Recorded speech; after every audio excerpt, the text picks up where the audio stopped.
All right, so one of the things that I really love about Capture One is that everything looks so much more natural. So this is me having imported a RAW. You can see down here that it's a .NEF file, and we're doing the raw processing right here through Capture One, the same as you would in Bridge or Lightroom or Adobe Camera Raw. However, I think that Capture One does this really well natively. I mean, the skin tones straight through the import look fantastic. As you can see, you've got a film strip of the different images, the same as you would in Lightroom or Bridge. You can also categorize things in a variety of ways, whether it's, star ratings or colors. You can add all kinds of different keywords, lots of different options. I mean, everything you expect from this type of a program you can do with Capture One. Now, to go to some of the other things that I really love about Capture One over like a Lightroom, they're always improving things. So there's constant new features coming out. One of the most usable features that they've come out so far is sort of this face editing software. So if you come up to the top and you select retouching, it'll detect all the faces, and you've got some options here for taking care of them.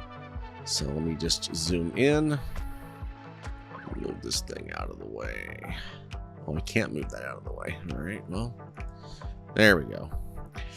So we've got the face zoomed in. Now, if I come over here to blemishes and I bring this, let's go dramatic so we can really see it.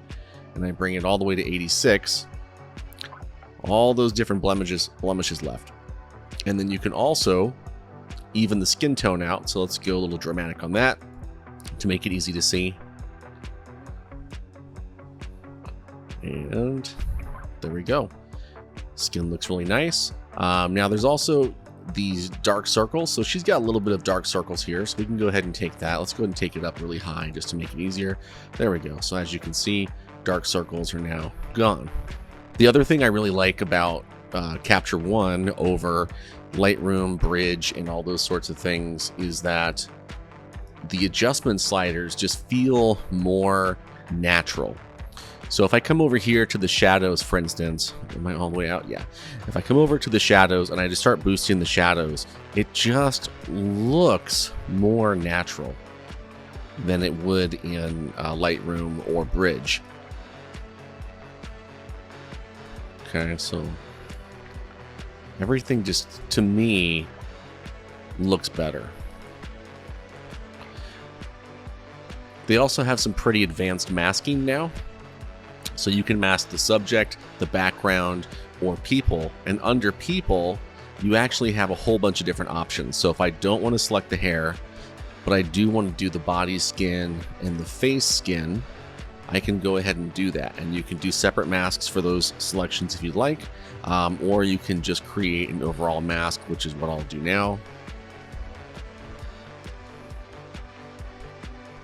Okay, and if I hit the M button on the keyboard, it shows you everything that's covered by the mask. And it's done a really fantastic job, in my opinion, of selecting the skin for the body. Now, one of the other things that it does well is skin evening. So here's a skin tone tab, and I can take my dropper and find a skin tone that I really like, such as this. And then you can come down here to uniformity, and you can make everything uniform to the hue, saturation, lightness. I don't really recommend making that fully uniform because it takes away a lot of the contrast that makes it look natural. But as you can see, the skin is pretty even. Now, this is just quick and dirty to show you guys what some of its functionality is. I would probably take a lot more time to make this look nice, but you can shift the hue as well if you wanted to. So if you wanted to give someone a slightly different skin tone, or if they had some redness and you want to try to kind of cancel out the redness, you can do that as well through here.